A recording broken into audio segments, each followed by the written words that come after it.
అమ్మ వాళ్ళ ఇంట్లో రెండో రోజు. ఎందుకు రెండో రోజు అంటున్నానంటే, ఇంకా మ్యారేజ్ తర్వాత డేస్ కౌంట్ చేసుకోవడంతో సరిపోతుంది కంపల్సరీ.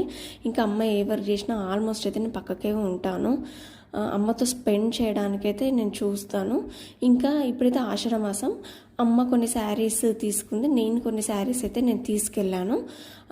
మామూలుగా ఇలాంటి కలెక్షన్ తీసుకొచ్చాము ఇద్దరం, ఏంటి అనేది అయితే నేను చూస్తున్నాను.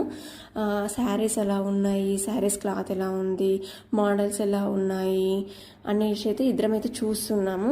నచ్చిన శారీస్ అన్నీ కొన్ని పక్కన పెట్టాము. ఇంకా కొన్ని మంచి కలెక్షన్ అనేటివి ఇంకా కొన్ని పక్కకు పెట్టాము. దాంట్లో కొన్ని కట్నాలు పెట్టడానికైతే బాగుంటుంది అన్నట్టయితే నేనైతే అమ్మ నేనైతే పక్కకు పెట్టేశాము. ఇంకా కొన్ని శారీస్ అయితే స్టిచ్చింగ్ చేసుకుందాము అనేసి అయితే అమ్మ అనేసరికి ఇంకా బ్లౌజెస్ అయితే నేను కట్ చేస్తున్నాను. ఇవన్నీ తీసుకెళ్ళి ఇంకా బొటిక్ వర్క్కి అయితే ఇచ్చేసేయాలి, బ్లౌజెస్ స్టిచ్చింగ్కి. ఆల్మోస్ట్ అయితే నేను అన్ని శారీస్ అయితే, ఇంకా నా శారీస్ కూడా ఉండే, నేను బిఫోర్ పర్చేజ్ చేసినాయి, అవి కూడా నేను ఇంకా అలానే పెట్టాను, మ్యారేజ్ తర్వాత స్టిచ్ చేయిద్దాము అనేసి. ఇంకా ఇప్పుడు కూడా ఆ వర్క్ చేయిద్దాం అనేసి ఆ బ్లౌజెస్ ప్లస్ ఈ బ్లౌజెస్ అన్నీ స్టిచ్చింగ్కి ఇచ్చేద్దాము అనేసి అయితే మొత్తం ఇంకా అలా పక్కకు పెట్టేశాను. ఇదంతా మెస్సి అయిపోయింది, అంతా సెట్ చేస్తాను.